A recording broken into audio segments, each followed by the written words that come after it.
Now Saul and they and all the men of Israel were in the valley of Elah, fighting with the Philistines. And David rose up early in the morning and left the sheep with a keeper, and took and went as Jesse had commanded him. And he came to the trench as the host was going forth to the fight, and shouted for the battle. For Israel and the Philistines had put the battle in array, army against army. Did you read that? Mm-hmm. Army against army. And came and saluted his brethren. And as he talked with them, behold, there came up the champion. Somebody say champion. The Philistine of Gath, Goliath by name, out of the armies of the Philistines, and spake according to same words. And David heard. Father, bless the reading of your word and speak to your sons and daughters today. Hallelujah. Amen. I introduce by saying, yes, no. I introduce by saying, the enemy also has an army. Did you hear what I said? Mm-hmm. The enemy also has what? An army. Now, yesterday when I started talking, I made a statement. I said, there are no military without civilians. And I said, it is because of the civilians that we need the military. Because the major role of the civilians, the major role of the military is to protect the civilians. You remember that?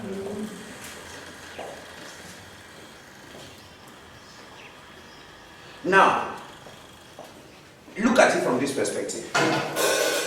A battle between civilians and civilians is ordinary. Can you understand what I just said? A battle between civilians and civilians is ordinary. When you go to Mokolo and you see two boys fighting, that's ordinary battle. Hello? If all battles in life were those kind of battles, we will not need an army. Do you agree with me? If every battle of life was a battle under fair conditions, I meet this brother, he makes me angry, we have to fight. He does not have any weapon. He did not do any martial arts. It is the normal him that is fufu like me. We go to school together, we are doing ordinary work. It's not like he used to carry cement every day, and me, I only carry me bed water. So there is no difference in our level of muscles. It's normal. What happens? That battle is an ordinary battle. There is no need for military. Highest, what we need is forces of law and order. Call them police. Let them come and blow whistle and say you, put you behind bars because you are doing what is bad. Now, but the very word military connotes a kind of training on how to hit somebody in a way that will paralyze the person so that you can have dominion over the person. The very word military connotes that there is a sense of preparation for what you are doing. The military man is prepared to wage war and to defeat. In other words, the military man is prepared to either kill or destroy or steal. Now, in the place where we read, the Bible says David left the sheep to the keeper, meaning he was not at the battleground. And he visited the battleground, and when he got to the battleground, he met the battle. They were arrayed army against army. Now, if the Bible said he met the Israelite children with their armies put together, then it would have meant something. It would have meant, me, I'm exaggerating this thing because I am trying to show that only Christians need an army. The enemy has no army. Are you following? But he says he met a battle line drawn. There was army on the one side and there was army on the other side. Now this means the enemy has an army. Now if we go based on what I started started by saying it means the enemy also trains their civilians to produce their army. That is what I wanted to establish. Therefore, if you refuse to raise an army as Christians, you will suffer perpetual defeat. Why? Because an army and a civilian, there is no match. I said yesterday, the difference between an army and a civilian is what? The training. That's the reason why we are here. Because we want to make sure that the things that the army of the enemy know that helps them to defeat Christians, we can stand and challenge them. I am establishing a foundation. I am showing you the importance of the army. Hello? Can I go a little further? When David greeted, the Bible says while he was discussing with his brothers, a champion from the Philistine army showed up. A giant called Goliath. Now, I submit to you that there are army and there are commando forces in the army called champions. Let me put it in a language that you will understand. There are intercessors and there are prophetic intercessors. Making sense. Somebody is catching it now. There are intercessors that make noise. There are intercessors that produce impact. And I said I'm going to make it very practical. You know, Cameroon has the police, the gendarme, and the military. In terms of training, the easiest training is police. Gendarmes have a bit of military and a bit of police. But the military, they are the training that you call training. And then in the military, there is another squad called the B. That squad called the B, even the ordinary military man is afraid. True or false? Now we are talking of champions from out of the army. All of us are Christians. All of us pray. All of us produce results according to the pleasure of the Father. But there are some that God is planning to raise. That when they pray, even those who claim that they used to pray know that this one is different. That's what I'm talking about.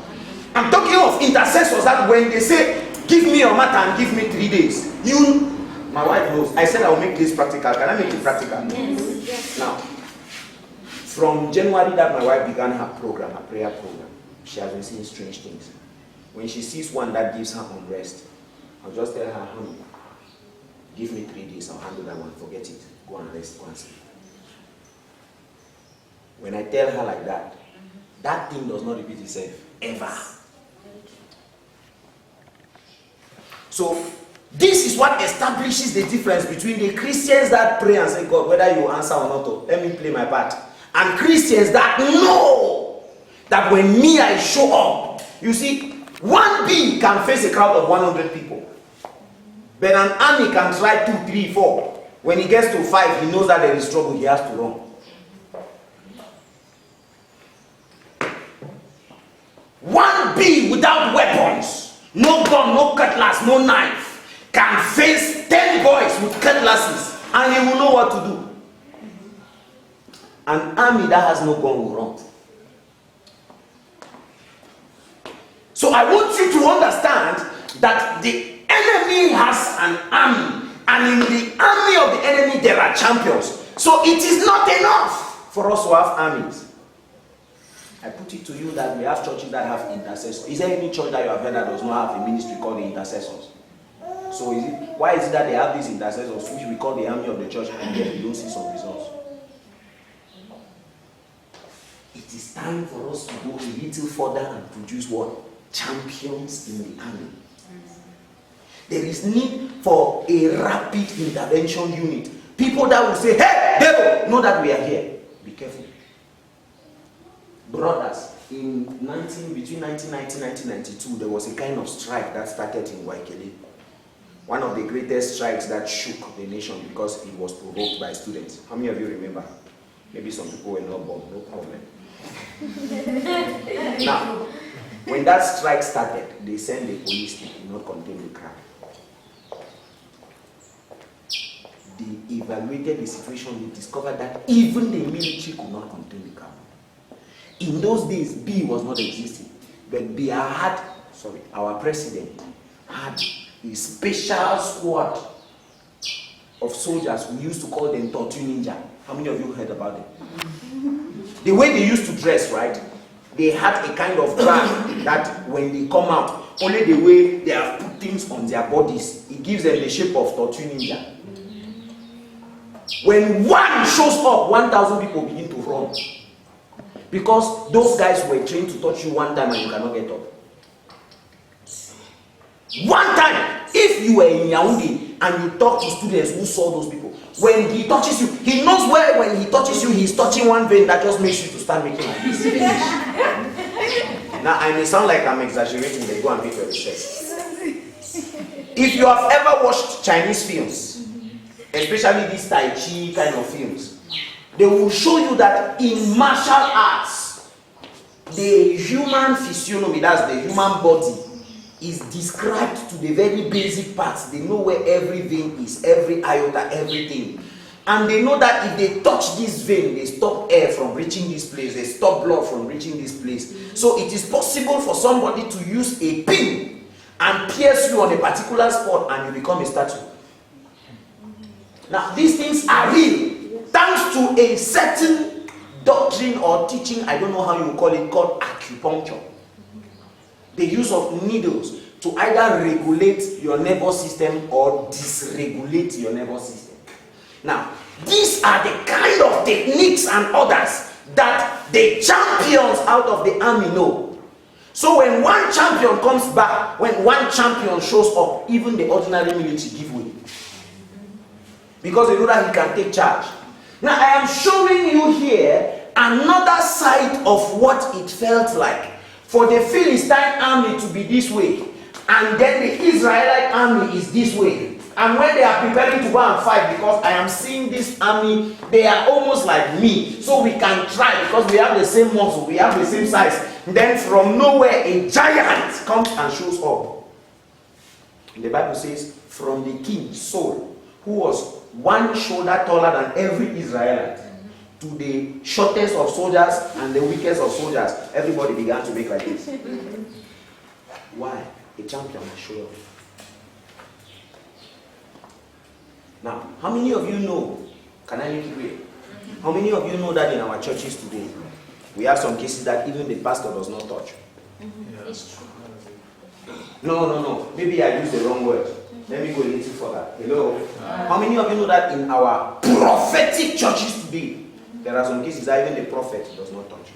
Yeah. Maybe if I said pastor, some people will say pastor only demonstrate power. Let's use the guys that demonstrate the power. There are some cases that even prophet does not touch.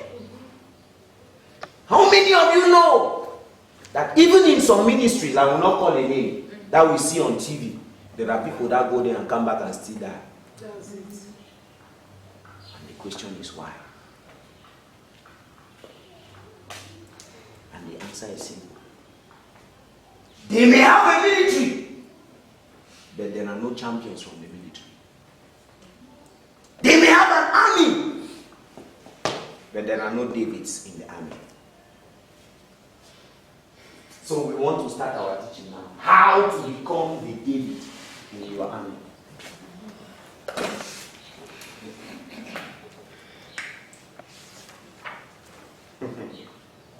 Hallelujah.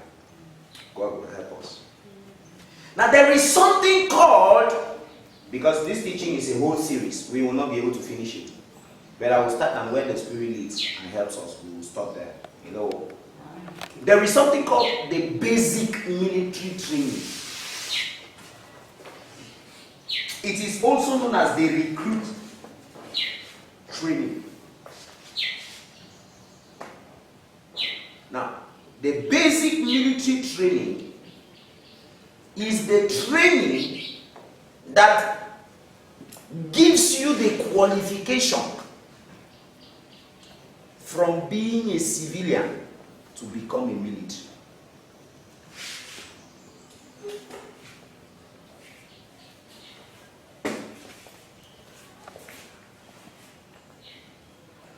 Remember I said the difference between the civilian and the military is what? The training. Now, talking talking about the training, there is what we call the basic military training that proves that this one now is different. This training has one aim. The aim is to re-socialize the individual and qualify him to meet up with military demands.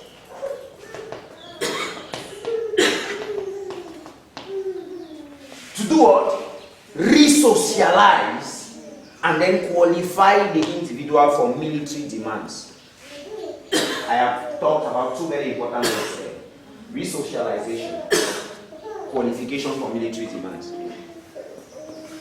Can we start with the first one? Re-socialization. I like this one because there are some people now that will look into it. Now, there is a society that is made up of individuals.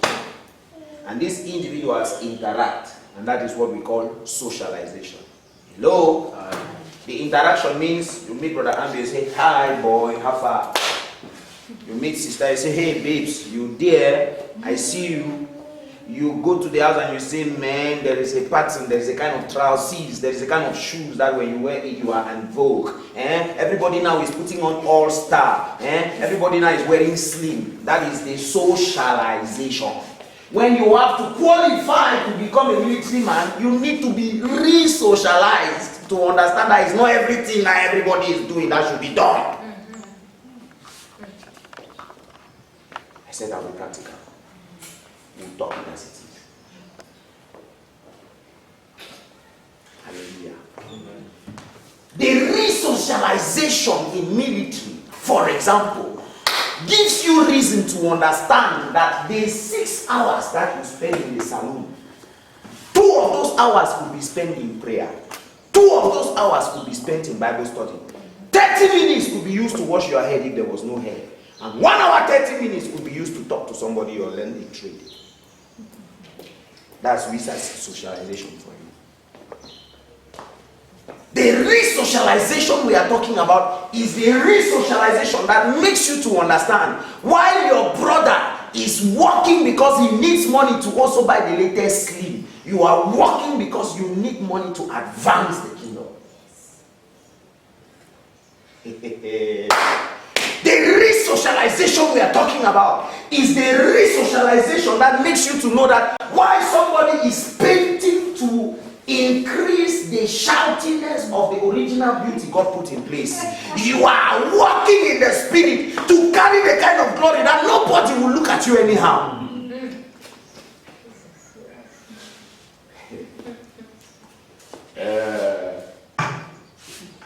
Are you sure you are qualified for this class?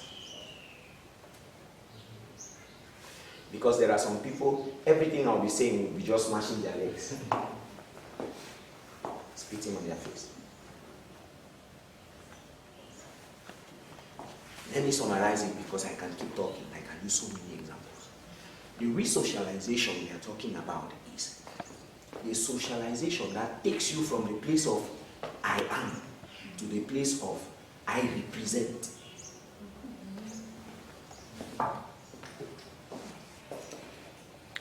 The first thing they teach a military man is that your primary preoccupation is the safety of the civilian. So you are representing to preserve.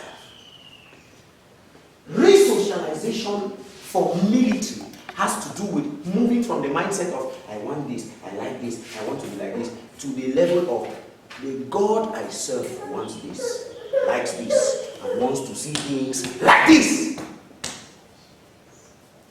So an ordinary socialization involves me telling you what I like, you telling you what you like. Me and you will see how we can give each other what we like. And that is why it's easy to have boyfriend, girlfriend anyhow. After all, I like when I'm touched, you like when you're touched. Let's do the touching. But re-socialization says there is a God who wants things done in a particular way.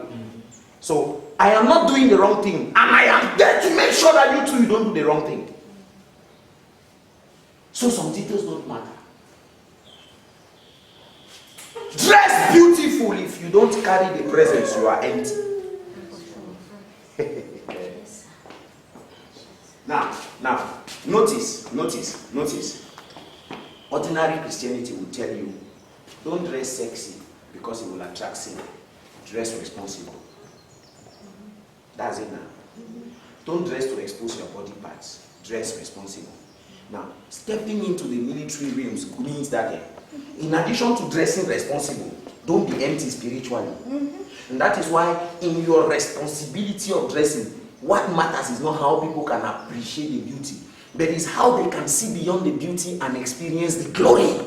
The military we are talking about is the military that tells you while others are struggling to paint, there is a God that can paint you with his light like he painted Moses. And when you come out, people are holding their face because they cannot look at you anyhow.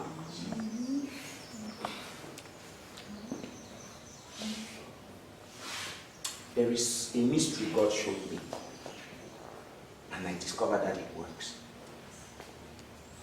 It is a class for another day, but I can give you the topic so that you can do your research. We call it eye deliverance. How many of you have seen me doing that? You just say, hey, look at me. And you see somebody, something is happening. Eye deliverance. This is the dimension where Jesus crossed water and entered a village called Gadara. And the moment one demon-possessed man that no human being could hold. In fact, the Bible says, when they chain him, he will break the chains. But when he looked at Jesus, something happened and said, oh, brother, why did you come here? What do you want from us? Have you come to send us to where we belong before time? What is your own? That's what we're talking about. That you step somewhere and some people that were discussing how to go and steal the freeze. You step somewhere and somebody that was planning how he's going to have some nice time with a certain babe, just your appearance, something kills something and something dies naturally, and then some plans have changed. Yes, sir. That's the re-socialization we are talking about.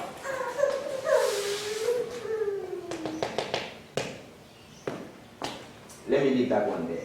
We may come back to it. And the next thing in that definition was what? Qualification for military what? Requirements.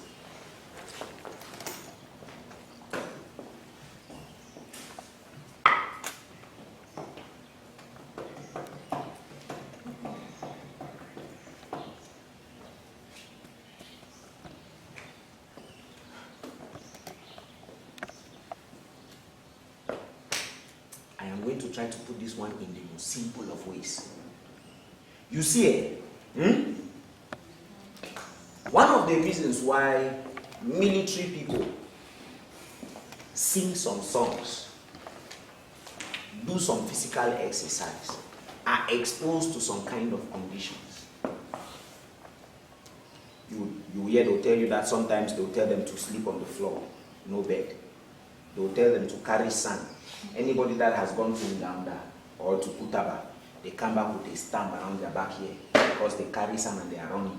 After some time, it develops blisters. After some time, the blisters get black and form a scar that is a permanent stain. They call it a stamp, cachet. If you have ever discussed with a military man, they will tell you that they have cachet. Some have here and here. And if you see the bees when they are doing their trainings, you will really see them. Some of them will put their sandbag here and they are running with it. Those things have an impact on the body, and that body is prepared for harsh conditions. You know why? Because the military service requires that you should be able to face harsh conditions, because conditions of war are always harsh conditions. I will prove it to you through scripture. Now, I go a little further. Do you know that as an ordinary civilian, there are some guns you cannot shoot? How many of you have ever known a policeman, or you are the child of a policeman, or you have ever related with a policeman before? Now, what you will notice is that even the pistol, there is a way you hold it, and there is a way you stand when you want to shoot it for your first time. If not, when the bullet is going out, there is a reaction force that can pull you back. And if you hold a machine gun and you are not used to, as you shoot one bullet, you can fall. Because you do not know and you were not qualified, you did not have the right kind of muscle and the technique of how to hold the gun and how to support the strength that it produces. Now let me bring it now into the Christian context. Do you know there are some things, if I start discussing them with you now, I have put you in trouble. You will start seeing some kind of dreams that you were not supposed to see. It is like bringing university arithmetic to a class 7 child. It is like taking a secondary school student and putting him in the United Nations to discuss things that diplomats know about nationalities. Okay, you want biblical examples, Abi?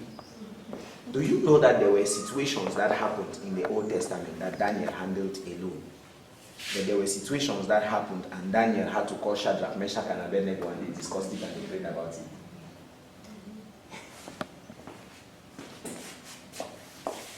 I give you another example. Why have you never asked yourself that when Jesus was going on the Mount of Transfiguration, he had 12 disciples, but only 3 qualified to follow him?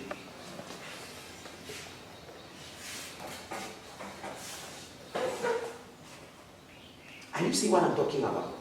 Then there are some spiritual things. Do you know, the other day Jesus was teaching and he said, I am discussing physical things with you and you don't understand. How will you understand if I start telling you now of spiritual things? Do you know, Uncle Paul, at some point he said, there are some things I saw that I cannot share with you. Now, okay, let's bring it now to a platform. This is teaching, right? Are you enjoying it? Am I wasting somebody's time? Can I continue in this mood? Are we learning something? Everybody is okay with this mood? Okay. Do you know that as an ordinary civilian, a short knife like this that they put on your neck at 8 p.m., not even 11 p.m., can make you to pee in your pants? But if you do that in front of a military man, he will start laughing at you. Say you're mad. And within 2 seconds, that knife will be pointing at your neck. What is the difference? Training. Now the problem is not the knife. We will understand if it was machine gun. It's knife. It's not even sword. It's knife. Small. They put it on your neck like this. Give everything. If not, you are peeing before you are thinking. Small knife like this. A military man will first of all look at you and say, young man, did you eat well? You know what you're talking about? Why? He knows by training that this knife, for this guy to hurt him with the knife, the guy should either have an equal but opposite training or a greater training than him, because he's not somebody with knife that can own him. So there are some things that you need to know in order to be able to manage the equipment that military people work with. And we are going to talk about that if the Lord gives us time. Spiritual provisions in heavenly places.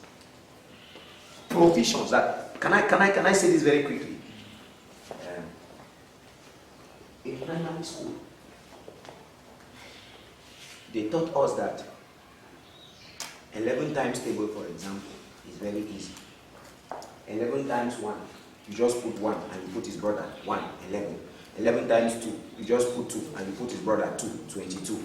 So while somebody is putting 11 times 2, he will take 11 counting sticks, put another 11 counting sticks, put, and then count 1, 2, 3, 2, and put number 22. You already know that 11 times 3, you just put 3, put the brother 3, 33. What is happening? You know the formula. You know what? The formula. So, let me whet your appetite a bit. You don't have any problem with God. You pay your tithes, you do things right. And then somebody stole your purse. And why people are saying, hey, and your school fees was inside there. How will you do? You just go to Zechariah chapter 5. And you remember something written there that the flying scroll. And you say, Lord, I release the flying scroll. My records are right in heaven. Whoever stole or who is judging, accusing, or swearing false, let the flying scroll handle the person. And you see somebody getting up the next morning and giving this. Now me take a more, now me take a more, now me. Who say they make you can't carry a purse and make peace be. Can't take your purse and make peace be. We have seen it happen. What was the difference between you and the other Christian? You knew the formula in the Lord. You knew the spiritual provision meant for this kind of situation. I personally suffered this thing that snake pursue people in the dream for long until God showed me a scripture. Do you know that for every snake in the marine kingdom that the enemy uses to pursue us, whether by day or by night, there is a snake that God owns on an assignment to chase those kind of snakes? Talking of scripture, I can show you. If you doubt it, show me your hand, I'll show you. No, don't be ashamed. Feel free, this is class. If you doubt it, show me your hand and I'll show you. Then you will discover that God's snake is not only a snake, he calls it the great serpent. I show you. Turn your Bible to Amos chapter 9.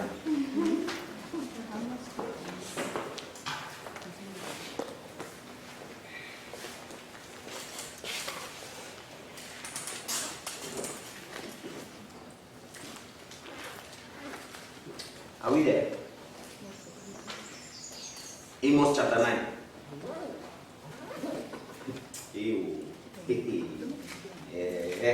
God help us please now. Your pen. Oh, I took your pen. I made it a 9. Now let me make it back to pen. Are we in Amos chapter 9? Yes, come to the hall. Come to the hall.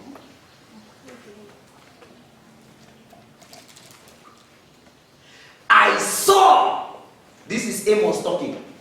I saw the Lord standing upon the altar, and he said, smite the lintel of the door. The lintel of the door is what the Frenchman calls traverse, a bar that crosses at the floor of the door. He said, strike the lintel of the door, smite the lintel of the door, that the post may shake, and cut them in the head, all of them, and I will slay the last of them with the sword. Is God talking? And he's saying he has a sword. Hallelujah. Please answer this.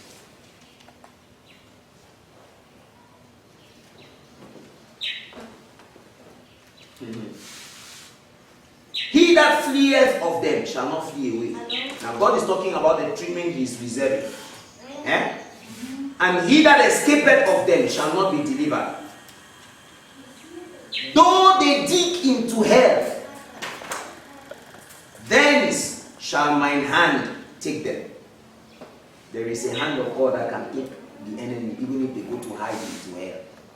Are you understanding the kind of interpretation of scripture I'm giving you now? He says, though they climb up to heaven, thence will I myself bring them down. So if the enemies are operating in the air, God handles them himself. And though they hide themselves in the top of Carmel, I will search and take them out thence. I will what? Search and take them out thence. That means God has a search patrol. I don't know if you are catching the things I'm saying. I'm just saying them like a joke. For God to say, I will search, he has a search patrol. In fact, I can show you the search patrol in this very scripture. Should I show you? Maybe I'll postpone it to next year, but let's continue reading. Okay. And though they be hid from my sight in the bottom of the sea, thence will I command the serpent.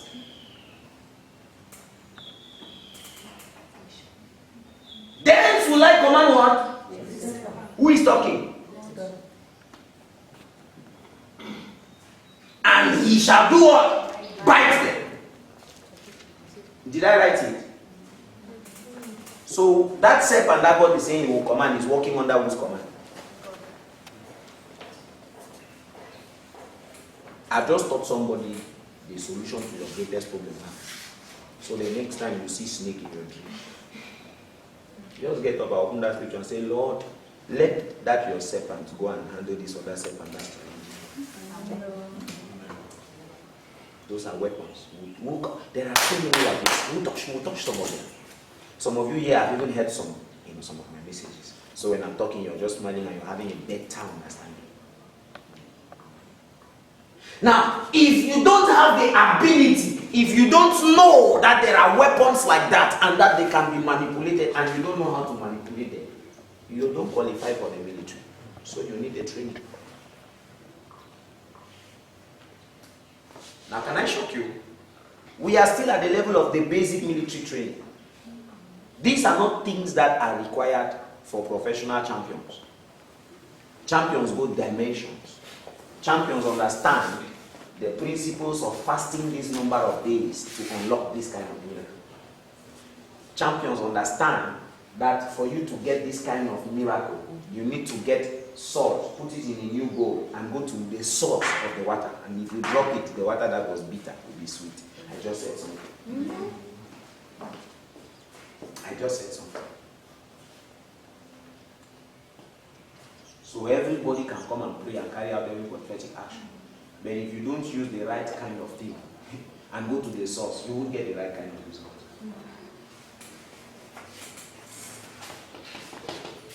There are two major dimensions of military training that fit into basic military training.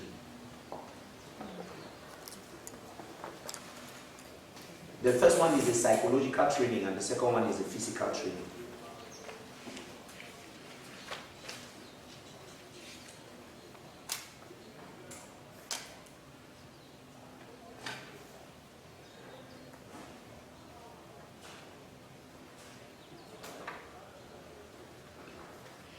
When we talk about psychological training, we talk about everything that has to do with your psychology.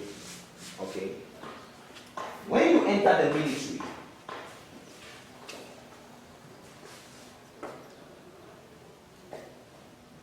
they make sure that they change your mindset about life completely. The first thing that they do, we are now under psychological training. The first thing that they do is that they revise your understanding of social norms and morality. They revise your understanding of what? Social norms and morality.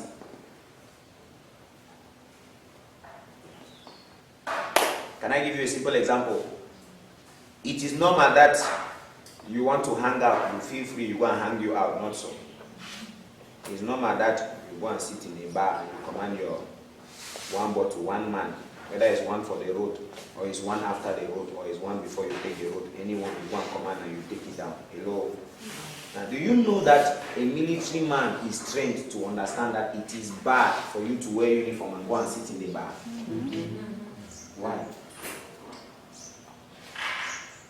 You know that they train them that it is bad. Have you ever asked yourself why?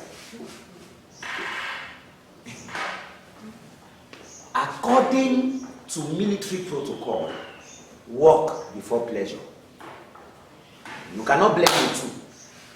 So the military man has a different understanding from what we used to say, learning without playing makes Jack a dull boy. Full stop, is wrong. When you enter military, they tell you learn first, play after. They tell you cannot learn and play. No. So it is understood that if you are in uniform, then you are on a mission. Every play has to wait.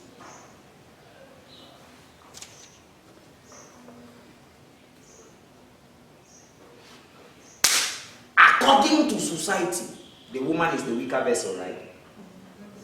So they tell you that if you want to sit in the car, the woman has to be in the middle, the man has to be near the door. If you want to enter a taxi, the woman has to be in between the driver and the passenger, and it is a man that should be at the door. These are normal societal rules. If there has to be basheman on the bike, the woman has to be in the middle and the man has to bashe. According to military, they tell you no, it's not like that. It is who is trained to face the challenge that should be at the door. So you, the military, if you have been trained to face a challenge, you should be the one to bashe. That is why there is no day that a police, a gendarme, or a military woman that is putting on military uniform is permitted to sit in between the motorman. Even if you are a woman, you have to be the one to bashe the man. Brother, in those days when we had no choice but bashe man because of the price we pay, one day there was one small gendarme like that. And I was like, I'm the one to Bashi, I'm the man here. And she said, no, sorry, I'm in uniform. Oh yeah, or you find different bike.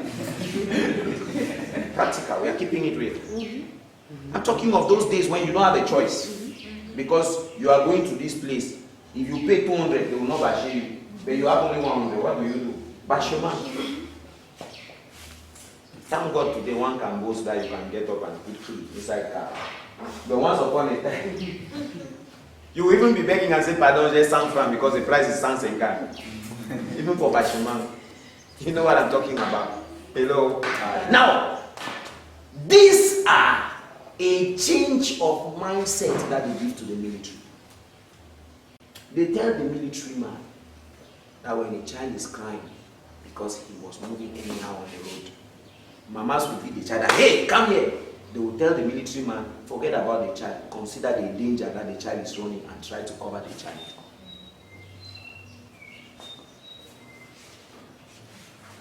There is a complete change of mindset. I'm telling you, these things, this is what they teach them in school. They take time to teach the military man. You see somebody wants to commit suicide, they teach the military man how to come and beg the person first. Why? You have to protect the civilian even against himself. When you understand military training, you will understand why Jesus would say, Father, forgive them. They don't know what they are doing. The military man considers even the civilian as a madman that needs to be protected from his own self.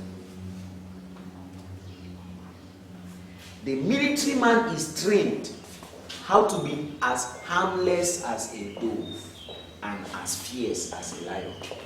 The military man is trained how to follow Jesus, who can be the lamb, and then tomorrow he is the lion. Did you catch what I said? Did you catch what I said? Why? Because in the presence of the sons of God, be the lamb, be the shepherd that keeps the lamb. But in the presence of the enemy, be the lion.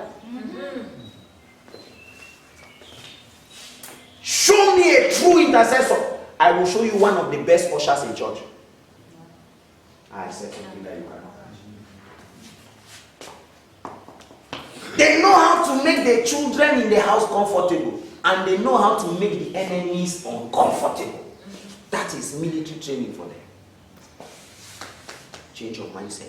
A military man, when he is uncivil, he is trained that you smash him and he does this, he says sorry, and he goes.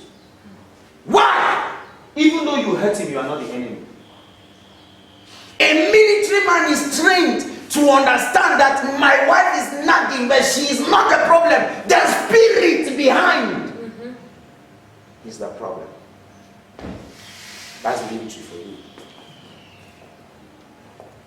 A military man is trained that it is not all about how you can say, I am hurt, I am not hurt, I am hurt, I am not hurt. No.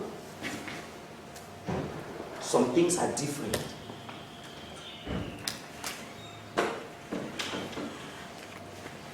Now, can you see that with the military training, there are some things that used to vex people, that if it has to be you now, it has no meaning for you. Do you know there are some people that it is like they are telecommanded by some spirit in such a way that the moment they leave their house, if you see the way they are behaving as if they are looking for somebody to give his trouble. Me, I don't take things anyhow. You scratch me, you get your own. You know those kind of people? You see a taxi man, you just want to point at, man, who's a top as the man takes you and insults you, insults your mother, your grandmother, your great-grandmother, and then comes back reverse, insults your child that was not yet born, insults that child's wife. And you are asking yourself, brother, when leaving your house, did somebody tell you that you will see me and will have problems? The military man is taught what we call self-control. And you're saying, Brother Charles, all this while you're talking and you're not showing us something from the scripture. Have you read Romans chapter 12 verse 2? Let's read Romans chapter 12 from verse 1 and 2. And you will see the summary of what I just said. Romans chapter 12 verse 1 and 2.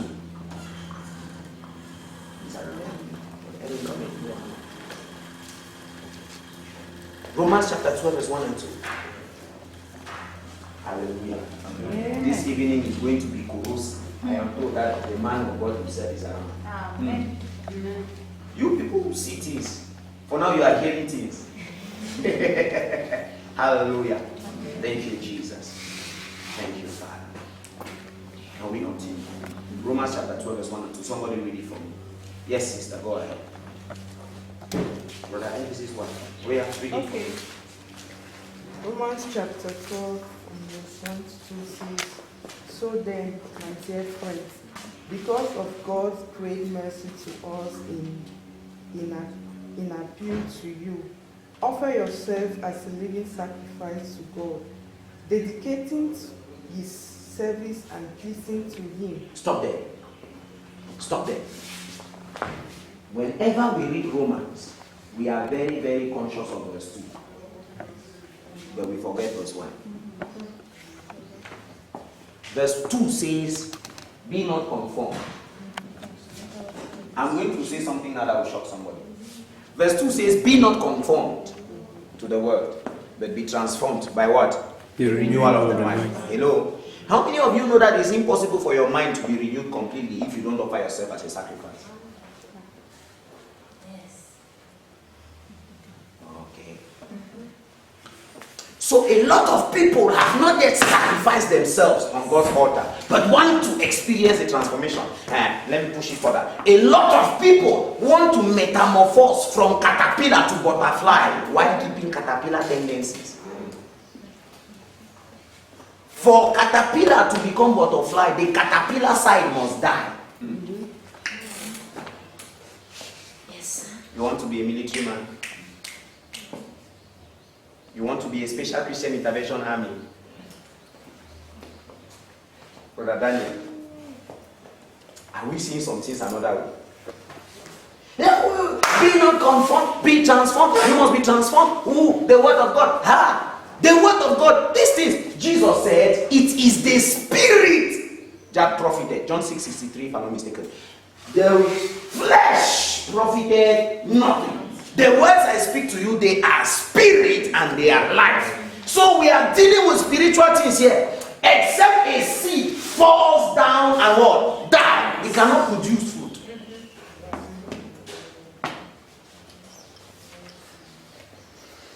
So they teach you as a military man how to die to yourself. And so, now let me push it a bit further. Let me enter the prophetic. There are some of you, it is like when you look at your life, the things you want, you never really get. When you really seriously work hard and say, "I'm preparing for this thing," the way the thing comes out, it is like all your preparation was in vain. Then the day you say, "I will not prepare me." 2 minutes, they say, "Do this," you do it, and the way the thing comes out, you say, "Hey, this man," it's like you spent 2 months to prepare. Have you been there before? Yes. When the spirit takes over, it's different. Yes. Jesus. See, these things are practical. We perish because of lack of knowledge. We don't know. The difference between you and the military man, he knows something that he experienced in training that you don't know.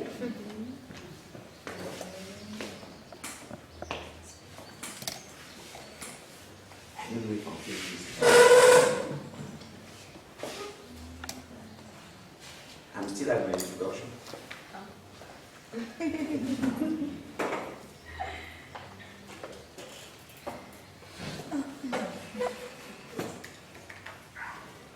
See, as a military man, you are taught that it is not ability, it is attitude.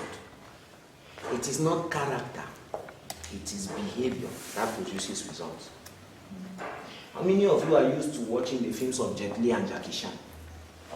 Till today, Chinese martial arts have one uniqueness. Before they teach you how to develop strength, they first teach you how to use the strength of your enemy against your enemy. So you will see somebody will send a blow. Jet Li will use the strength of that blow to turn the person's hand and push it back on the person. You understand what I'm talking about? You understand what I'm talking about? So, this is where your attitude. Please stand to your feet, everybody.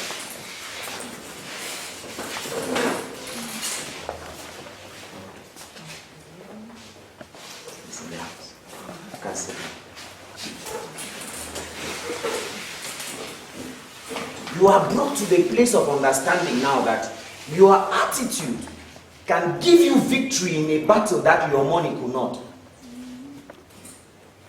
Your attitude can put you to sit among kings when no matter your connections, you will not be able to do that. Listen. The military training takes you to the place where you think and you give the impression to others that you are weak. But they show you how in the long run that weakness turns out to instead become your strength. Until you go through that kind of training, you may not fully understand what the scripture says when it says, in your weakness, his strength is made perfect. This takes me to the next thing. If his strength must be made perfect in your weakness, the one thing you must follow in and out of season, without question, is instruction. So the next thing we are talking about, when we're talking about the moral and the psychological training of the military, is what? Obedience to instruction. A military man is taught to obey before asking questions. When you are dead to Christ and God says get up and start going, you don't ask him where his transport. You are going. We are not talking about the God that shows up in the furnace as the fourth man. Not outside the furnace. That, wait, let me go and there. You will see me there before you jump. No. You jump, you see him there. You don't jump, you don't even know that he's existing. Listen to me. No matter how right you are or you think you are, in the military, they teach you subordination to authority. They teach you what? Subordination. In the military, your colonel can be 28 years old and you are 46, and you answer him, sir, trembling. Because it's not age. Before he was colonel, there is something that he has that put in there that you don't have.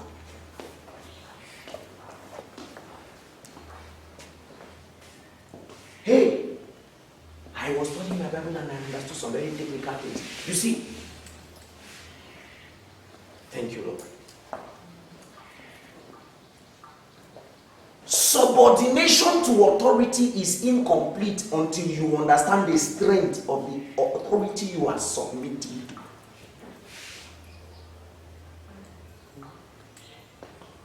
If I am submitting to her,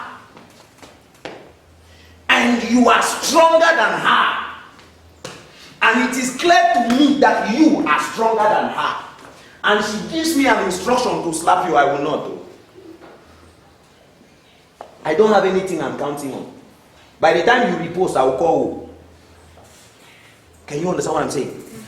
But if I know that it is impossible for you to affect her, and she says, spit on this one's face, I will spit freely. Spit number 2 times. If you try to touch me and I see that your hand is heavier than me, I'll roll behind and I'll go and beat her now. So in the military, they make you to understand that they are sovereign. Do you know that the military are taught to understand that they can never be defeated?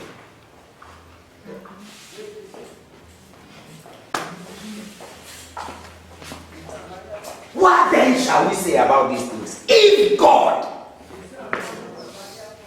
the one that is the owner, the rightful proprietor of the earth and the fullness thereof, the words and the, in fact, they are just his footstool. If he be for you,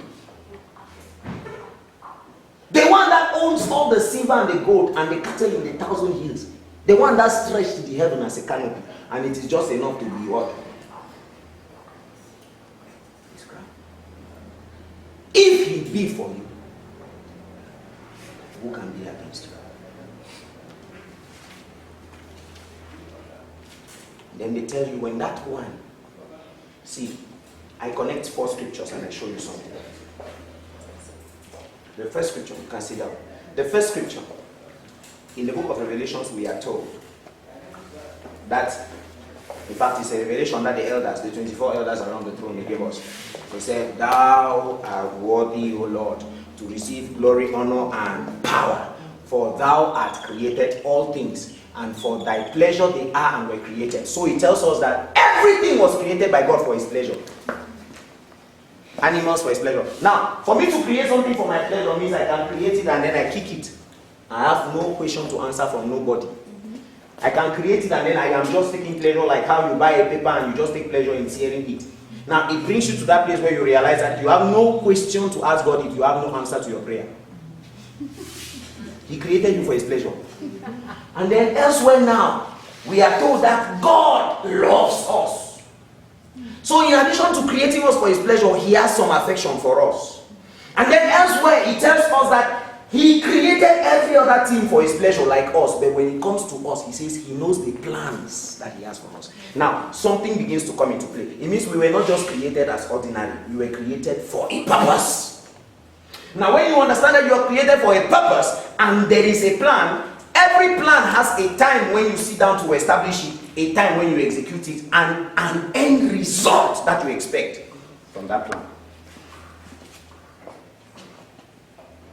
Now, as a military man, when they bring these things together and they put you to the place of obey, you know that you are obeying because everything that is happening is part of that plan. Can you see where I'm going to? Remember what we said earlier.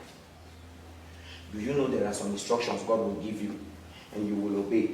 And you don't even know why you are obeying. You don't even know what will happen. You just see the results after you have obeyed.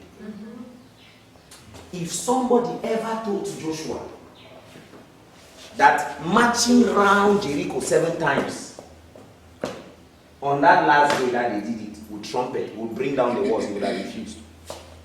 Believe you me, according to the science of that time, there is nothing that can explain that voice. Today, scientists and physicists will tell you that it is possible for resonance and waves to cause some kind of interferences that will cause some shakings, and before you know it, there is an earthquake or there is a trembling according to a particular pattern of matches that causes some sinus and some cosinus, and they start telling us some of these scientific terms and they say, so it can be explained. It's normal. If you jump, if 10 people jump on a bridge, it has an effect. 100 people, it has an effect. 1,000 people, maybe the bridge will break because it cannot carry the weight, and you know, force and mass and acceleration, they start telling you science. In those days, there was no such knowledge.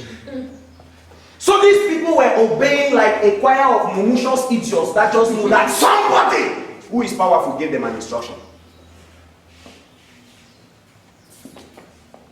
This is military for you. This is military for you. If you want to get to that dimension where you step into a pattern which is know that somebody that is different has entered, you must have passed through a process. I take a pause and I ask a question. Because I want to talk about process. And for the sake of time, that may be the last thing that I will touch. So you see, we will not even touch the physical training today. Are you angry? You're angry. Don't be angry. Let's work with time. Don't worry, we will plan it. Hello. Maybe we will have a session if we come early to start with the physical aspects. Now that I asked the question yesterday evening and I said I was going to answer it, permit me to find out if there are any smart people among you. Did anybody take the patience to find out why before you enter military training you have to shave your head?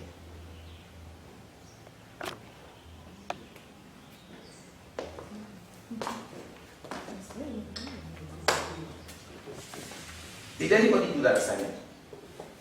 Why you need to shave your hair? Whether it's police, gendarme, anything that has to do with security, defense, you need to shave your hair before you enter training. I thought you people will be smarter than this now. There's Google. Just go and type there. Why do military shave their hair? You will at least see something. So you will have something to say.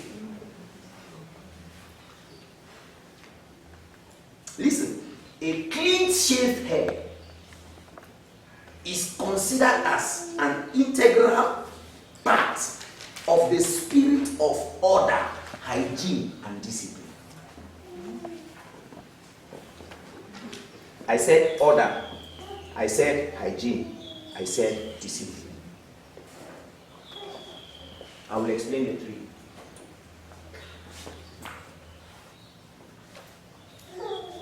Which one should I start with? Order. Order. Nice cameraman, that is. I hope what happened yesterday will not happen today. Keep reminding you. Hallelujah. At about 8:30, 8:45, I was in this room with two people. Was it 8:30, 8:45? And these chairs were already here. And if you look at them from afar, you will discover that they were placed in an order. Hello?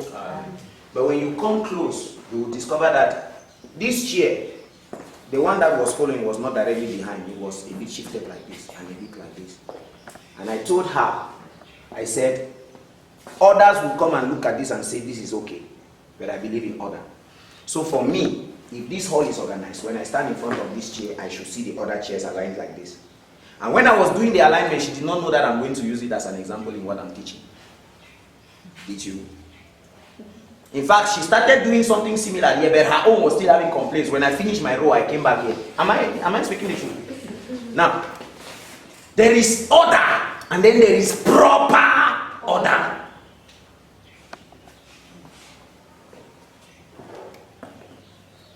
Military men learn the mathematics of standing on the line straight. When they say march passes, everybody's hand is going 90 degrees, your hand should go 90 degrees. If you want to understand it, study the Japanese military. They teach them the science of march pass. So when the Japanese man is lifting his voice, his leg, he knows that when he lifts it up to a certain level and his eyes can see to the tip of his toes, it means this angle is 45 degrees. That is what is needed when they are marching. That is why when they are marching, they know that if you march at this length of step and you go 30 degrees to your left, it is possible that you crisscross. How many of you have seen that video on WhatsApp or on YouTube? Mm-hmm. Where they are marching and they are crisscrossing. Even if they tie their eyes, nobody hits their friend. That's all that we are talking about. So, to go back to where we were, the military man has to shave. Oh, because we don't want you to have Bakala, you have Motobo, you have Rasta, you have Tupac with 3 lines, you have Jay-Z with a Z. No. Order! Order helps to kill the personality concept and to bring the team concept. So that you are not very distinguishable one from another. But you learn to come out of yourself and enter a team and work as a team. I rest my case for now. Which one should I talk about next? Discipline. It's your choice. I hope you will like it. Let's start by answering the other question. What is indiscipline? Let's talk. I've been talking a lot lately. In your mind, in your eye, what is indiscipline? Jasmine, give this to me. Give it to the person seated at the back. What is indiscipline? Tell us. We are about to close very soon. Tell us, what is indiscipline? For you, what is indiscipline? Say something. Learn discipline, c'est quoi? Pour toi. Oui, learn discipline, c'est quoi? Pour moi, l'indiscipline, c'est le fait de choisir, de ne pas faire ce qu'on a fait au moment où on a fait et de la manière dont ça doit être fait. For her, indiscipline is the aspect of choosing to not do what you're supposed to do when you're supposed to do it the way you're supposed to do it. That's indiscipline. Alright. Now, if I take her definition, it means anything that will cause you to do what you're not supposed to do when you're not supposed to do it. That thing is an indiscipline enhancer. Am I making sense? It means, according to her definition, we may get another one. It means anything that will distract you from doing what you were supposed to be doing when you're supposed to be doing it the way you're supposed to be doing it is an indiscipline enhancer. So, if we have to go by that your definition, as a military man, they will tell you, get yourself from any form of a distraction that can bring about indiscipline. Are we together? Now, so, because they don't want to hear that I want to go and plait my hair, 6 hours, rasta, small line. How do you call it? I forgot. They make sure that you are in a state that everybody is the same. Now, they know that if you have rasta, you have tobo, you have chignon, you have bakala. Chignon, you need 30 minutes to arrange it, to go to the line. Tobo, you just need to shake it, 10 minutes. Rasta, you need to check and weigh the roots. The other person who has graph, you need to take time, oil the graph and comb it. So you are using 30 minutes, you are using 15, you are using 45, your own, you need 1 hour. All right, let us put you on the same platform. Everybody share those things. Discipline. Discipline takes you out of your comfort zone and puts you where everybody is. Discipline does what? It takes you out of your comfort zone and puts you where everybody should be. Maybe that one is better, because if we say where everybody is, everybody could be in the wrong place. Where everybody should what? Be.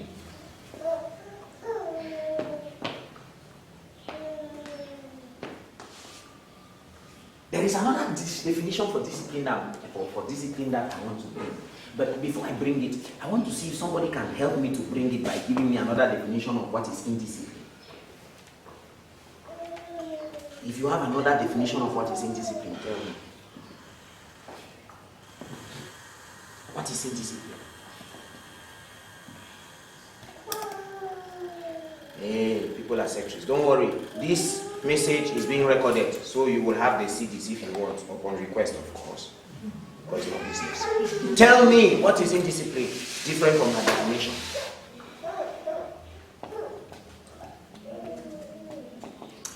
Can I help you? Discipline, indiscipline for me, could also mean the inability to stay focused doing what you are supposed to do the way you are supposed to do it. That's indiscipline. Now, it therefore means that discipline requires that you should be focused enough to do what you're supposed to do every time you're supposed to do it the way you're supposed to do it. Now, it also means that if every morning when you get up you're supposed to pray and you don't pray on Tuesday, you pray on Wednesday, on Thursday, on Friday, you don't pray, you are indisciplined. Am I making sense?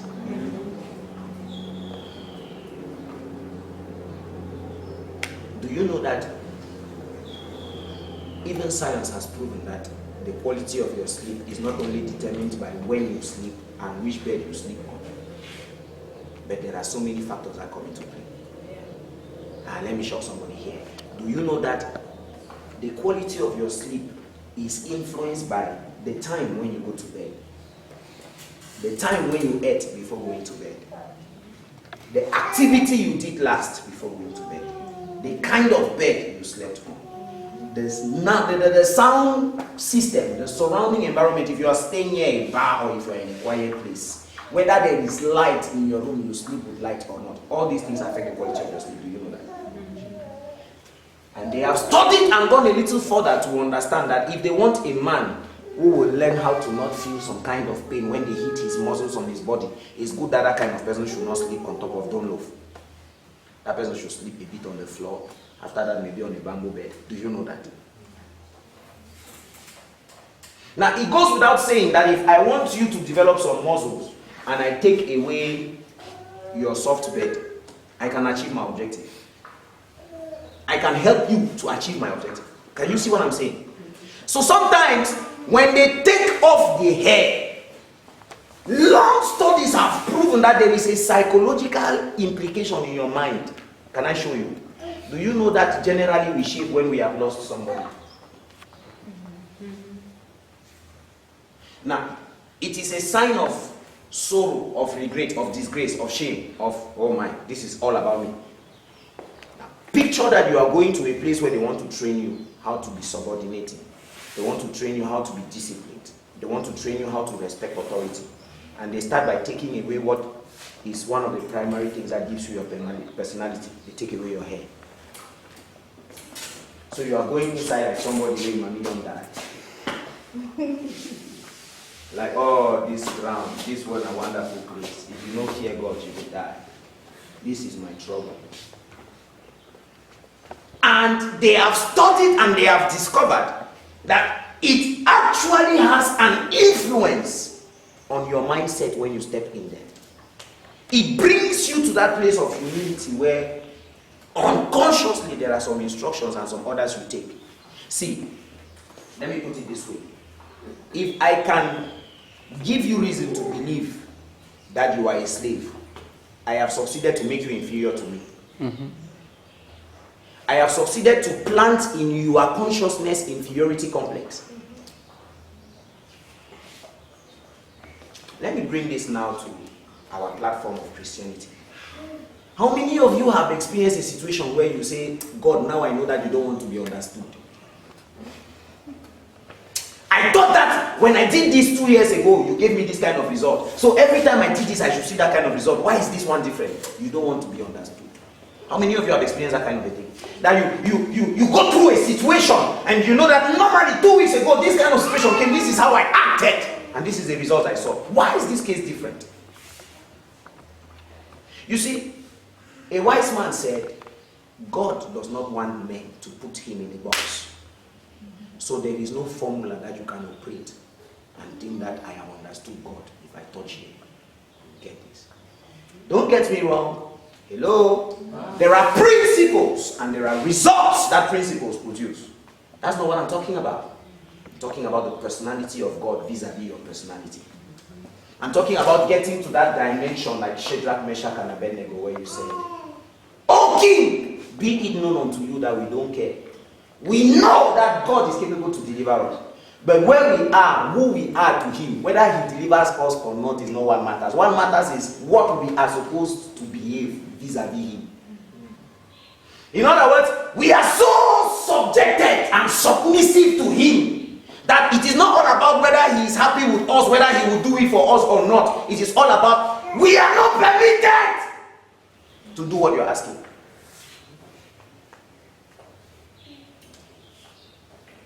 Mommy told me not to greet strangers. How many of you have entered the house and you talk to a child and the child gives you that kind of answer? Faithful. So it's not all about whether you're uncle or your grandpa. So long as I don't know you. Mommy told me not to greet strangers. I'm sorry. It ends there. That's a military man for you. That's a military man for you. I conclude with this. A military man weighs the situation from the viewpoint of the God he is serving and not the viewpoint of the situation. A military man bypasses his understanding of an appraisal of the situation and has the ability to look at it based on the sovereignty of the state he represents. So now you will understand why 12 representatives of the 12 tribes were sent to go and spy Jericho. And 10 out of 12 gave a report, which was not wrong. It was not wrong. Be very careful, that report was not wrong. We were like grasshoppers in their eyes. And that was true. Hey, you know the descendants of Anak? Be careful. Be very careful. We were like grasshoppers in their eyes. That was true. But there was Joshua and there was Caleb, who were not looking from their eyes because they knew that they no longer have eyes. They are submitting to a God. So everything about them should be based on the point of view of that God. And before that God, these guys were grasshoppers instead. In other words, you know, we have an understanding of how big our God is. So for us to call anything a threat, we should be able to see that thing, compare that thing to our God, and come up with an understanding that this thing can compare to our God. If not, then that thing is nothing to worry about. Hey, it's not all about me standing here. I carry something. I am moving with somebody. If that person can challenge what is in front of me, forget about my size.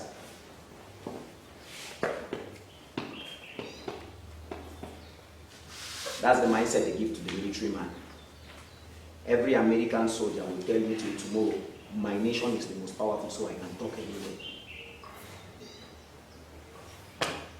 Because they know that if you catch one military man, Pentagon in America will react as if you have got one full state. That's their right. If you can get to that place where you understand that heaven reacts in the same manner as you are a child of God, there are some things you will see and you will laugh. Can you imagine David, 17-year-old, 18-year-old something, and he sees a giant? Saul must have had the age of his father or more. Maybe you never thought of it, but imagine that you think it now. His elder brothers were in the battlefield. The military is made up of a range of soldiers. The old, the young, the fat, the slim, the muscular, the slim. And then David, one small young boy, comes. And the Philistine giant that causes everybody to tremble. Remember, I told you the difference between an army and a champion out of an army. The champion shows up, and one tattered, fine-haired young man who is not even of the age of a man says, "Who is this uncircumcised Philistine?" So his problem was not the size, his problem was the fact that the guy is not even one of God's own. He's uncircumcised.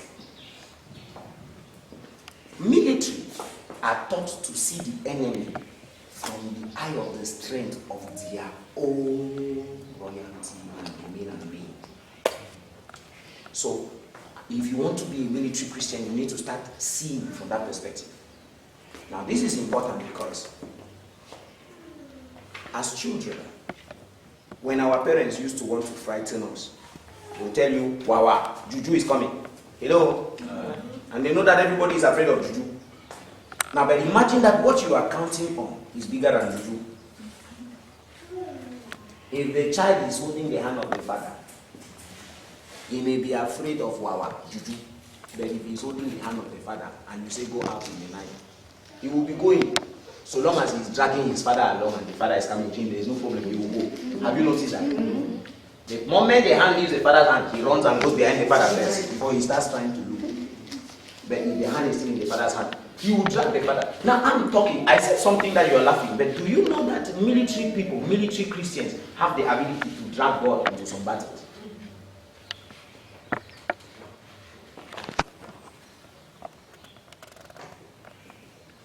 After now, when you read your Bible, three things are going to happen.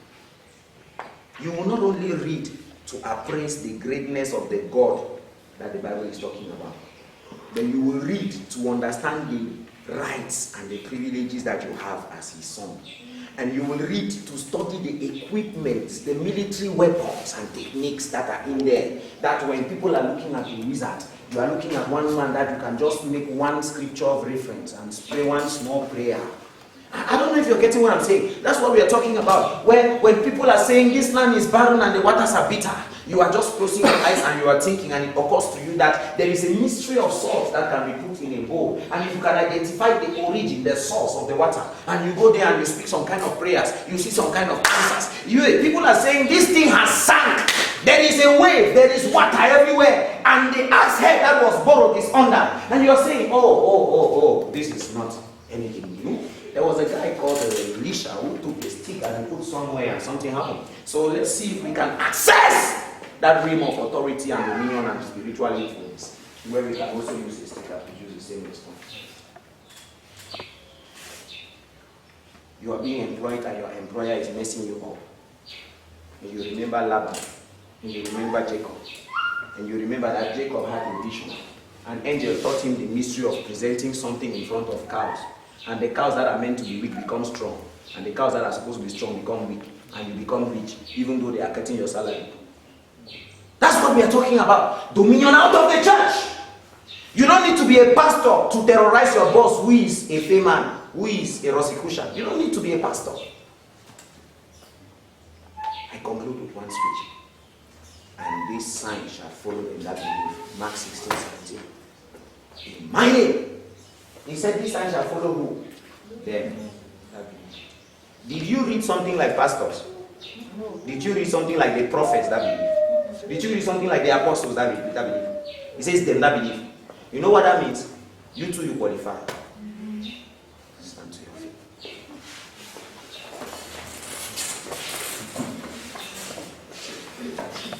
I concluded my brief exhortation last night with one scripture. Ezekiel chapter number 22. Around the last verses, it says, God sought for a man that will stand the gap so that he will not destroy. Maybe to paraphrase it this way. I said it yesterday and I will say it again today. For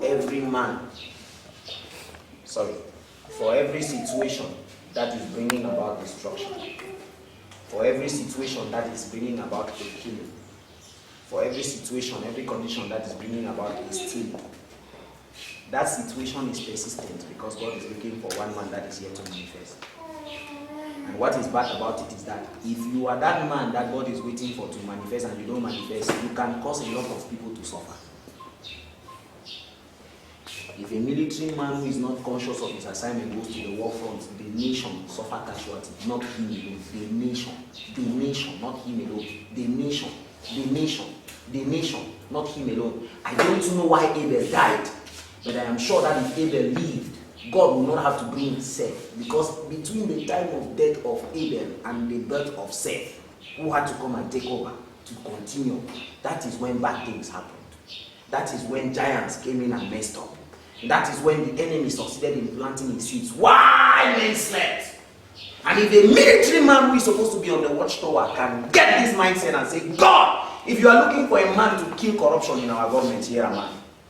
If you are looking for a man to silence the altars that bring about accidents anyhow on our highways, here am I. You see, one of the reasons why we are still in this challenge is, oh, Holy Ghost, help me, is because we have lost our quest for the heroic and for the mighty.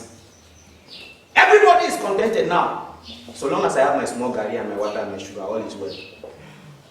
We need to get out of what I want and to start seeing it from God. See, God's passion is people. I thank God my Father is here. You people are going to hear things this evening.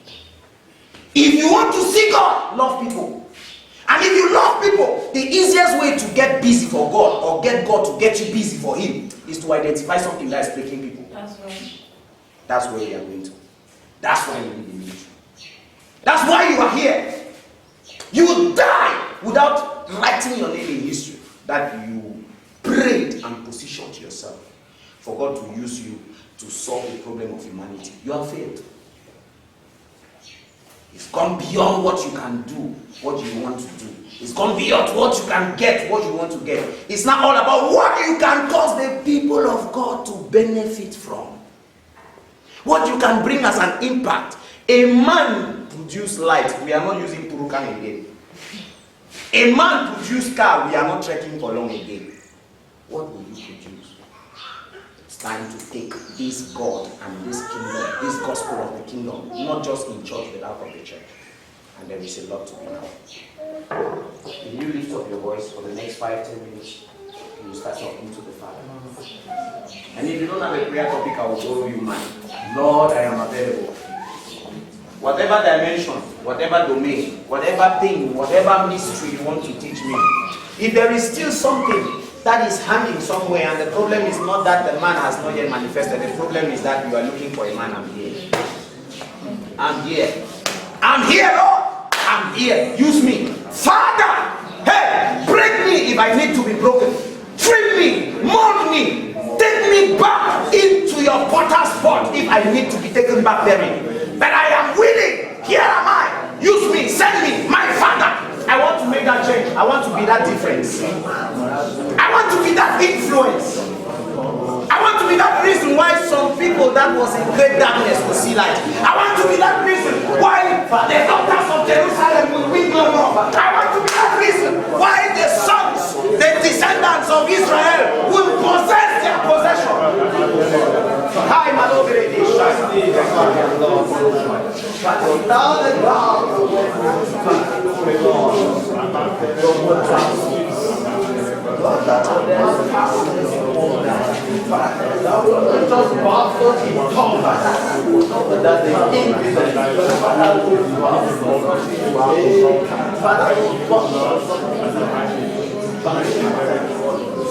In the name of Jesus, listen to me. Listen to me. I share this with you, we pray, and I will surely call my Father up to come and bless us before we go and prepare for the evening meeting. I was talking to a group of people, and I took them to the book of 2 Kings, chapter 2. And I made them to understand that Elisha was following Elijah. They left Bethel. They left Gilgal, and they got to Bethel. The prophets that were in Bethel reminded Elisha that your master will be taken. He said, I know. They left and they entered Jericho. Now take note, Jericho was beautiful, but the land was barren and the waters were bitter. Take note, these prophets called Elisha and told Elisha that your master, so they could hear God. They could sense things in the spirit. Now they saw two people stand in front of the Jordan. The master whipped the waters, it separated, they crossed. The prophets went and looked for chairs, came and sat at the banks of the river, and they were waiting. 1 hour passed, 2 hours passed, maybe 3 hours or so, or 4 hours, we don't know. Long after they saw the waters waking up in the same way that it woke up when the two people were crossing. But this time around, at that end, it was one man that was standing. And this man crossed and came. And something terrible happened. The prophets put on their prophetic cap and identified the mantle of Elijah on Elisha. Then they removed that prophetic cap and put it down and they said, sir, maybe the wind has carried your master somewhere. Let us go and look for him. You are the same people that told me when I was going with my master that God has showed you that he will take my master. Now you are seeing me coming back with his mantle. Is it that you are jealous because I'm now having the mantle and you think I killed him to take it? Or is that you are doubting the God that showed you, not me, you, that he was going to take my master today? How come you are not asking me that I should give you permission to go and look for him? Elisha said, okay, switch yourselves, go. This is what hurt me in the story. These guys were prophets. You know, the prophetic is not just the ability to get what heaven is saying.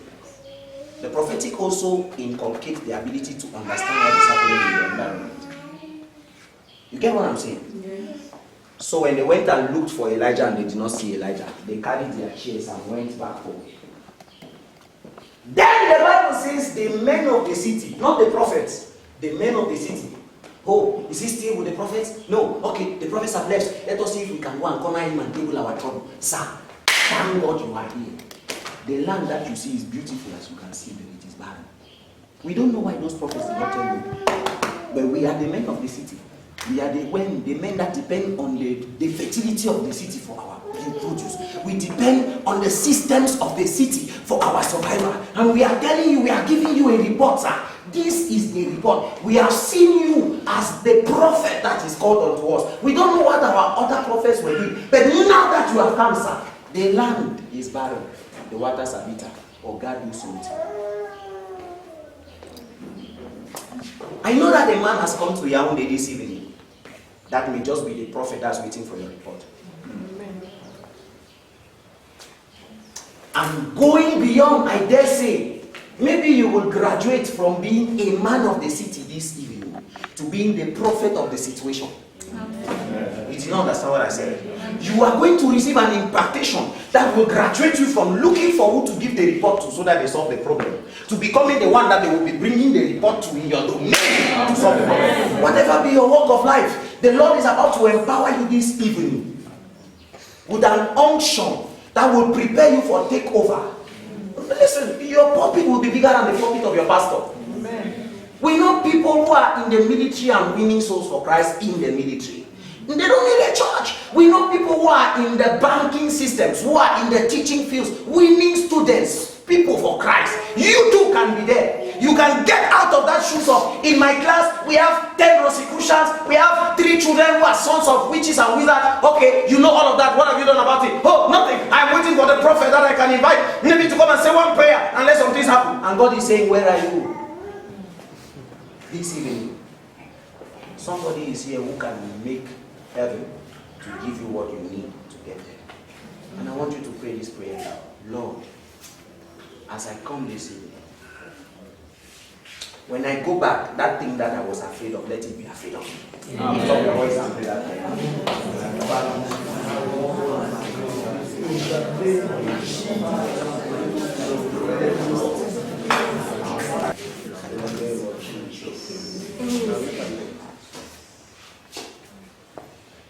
I want to say this. How many of us know that our nation nation elected for the last move of God to launch the coming of Christ.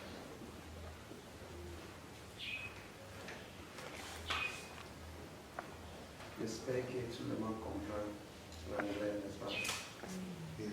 Non. Non, c'est pas.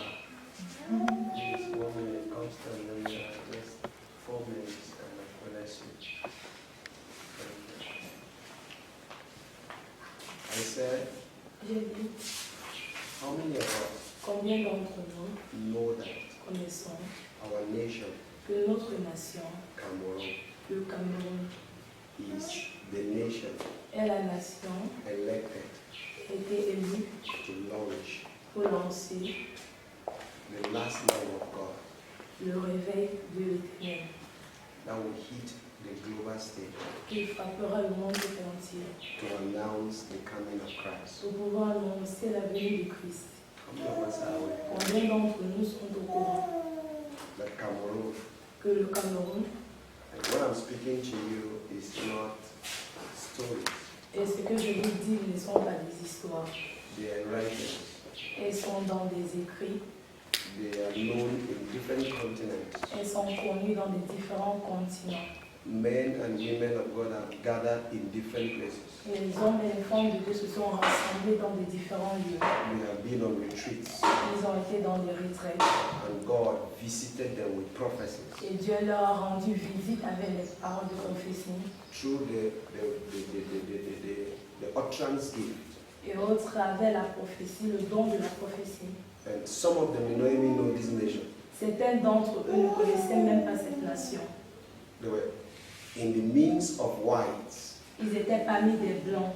and God was prophesying through verses. Et Dieu était en train de prophétiser au travers des I vases. was calling Cameroon Et ils étaient en train d'appeler le nom de Cameroun. on the move. We all talk about the glory of the Azusa Street Revival. Nous parlons tous de la gloire de Azusa Street Revival. One of the revivals that the world has ever experienced. L'une des réveils que le monde n'a jamais expérimenté. One of the revivals where the greatest outstanding manifestations of God have been spoken of. Un réveil où les plus grandes manifestations de Dieu ont été rappelées. People left Azusa Street Revival and moved into Australia. 100 dead cops moved into the mortuary, and 100 dead people were brought back to life. Les gens sont quittés de ce réveil entrés en Australie et 100 personnes qui étaient People mortes scattered dans into different nations and different places et and d'autres personnes dispersées created dans différentes miracles of nations. absence of hands, legs were brought back. They began to grow. Et les miracles où les mains et les pieds ont commencé à grandir. People began to experience the wind move of the Spirit. Les gens ont commencé à expérimenter la mouvance de l'esprit. A revival that shook the world. Un réveil qui a secoué le monde. And out of that revival, great vessels came out of it. Et hors de ce réveil, les grands ministères sont ministres de la parole. And they are prophesying about Cameroon. Ils étaient en train de prophétiser concernant le Cameroun. That Cameroon is that nation Que le Cameroun est cette nation that has been chosen by God. qui a été choisie par Dieu. We were here, we had the second stuff, and the guys who came from Uganda and all that, they died. So On a God entendu gave the parler word. des ministres qui sont venus de Uganda et qui ont perdu la vie.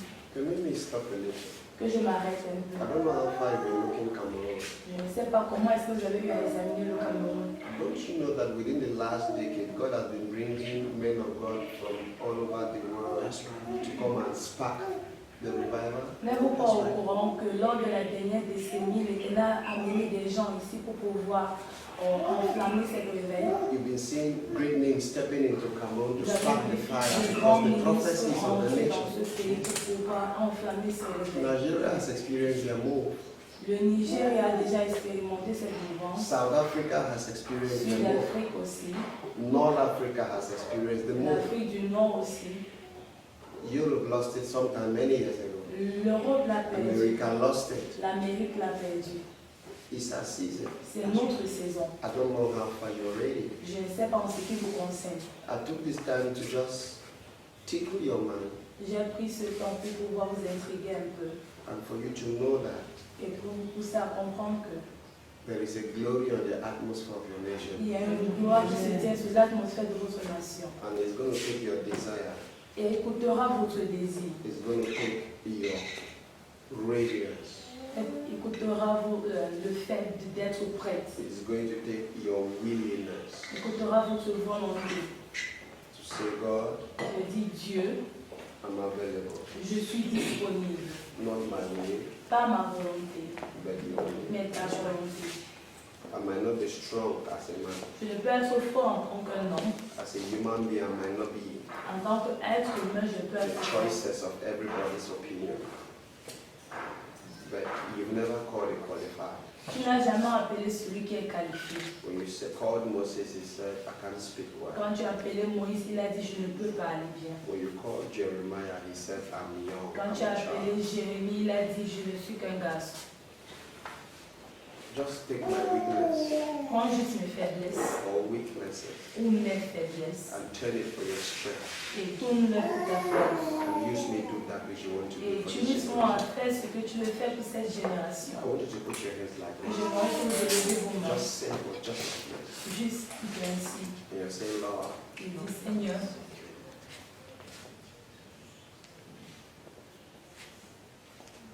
I give my heart, je te donne mon cœur, I give my will, je te donne ma volonté, I give my mind, je te donne ma pensée. I give all that you've given to me. Je te donne tout ce que tu m'as donné. And I bring all the blessings, Et j'amène toutes les bénédictions, all the opportunities, les the opportunités doors you've opened for et me. les portes que tu as ouvertes pour moi. I bring it to your altar. Je la pose sur ton autel. Open my eyes, Ouvre mes yeux.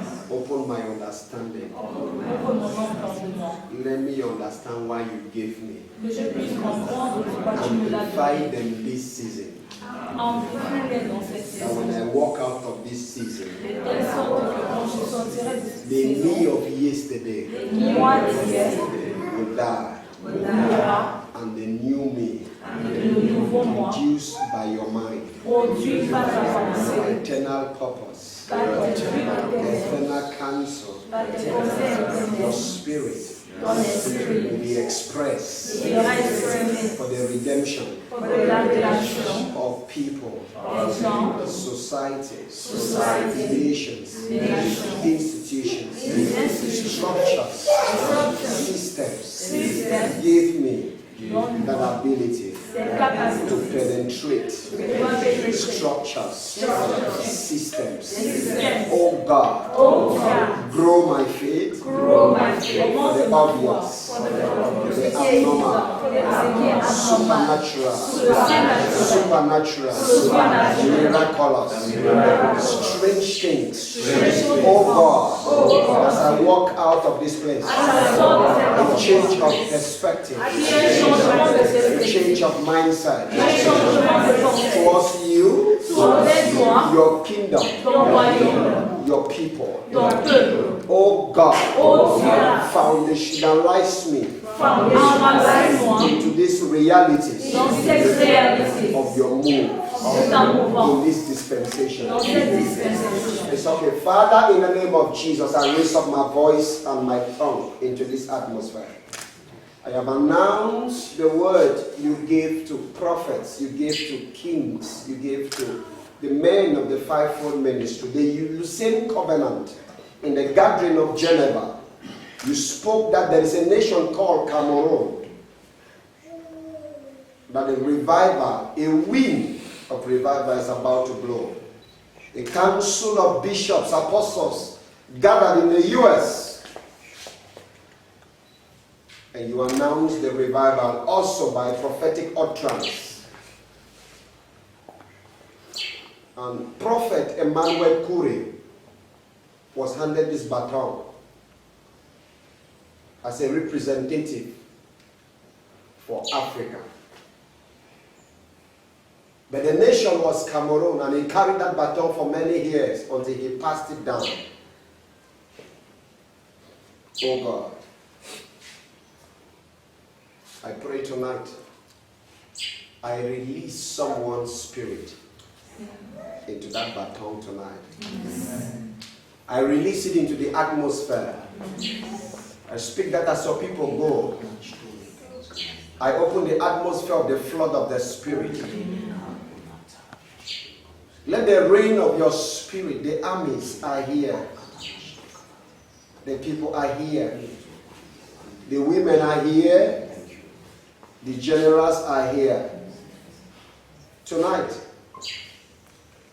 let unction, oil, fall on every head. Amen. As they walk out of this place, open doors for them. Amen. As they return, let them return with amazing testimonies. Amen. And amazing breakthroughs. Amen. Thank you. Thank you.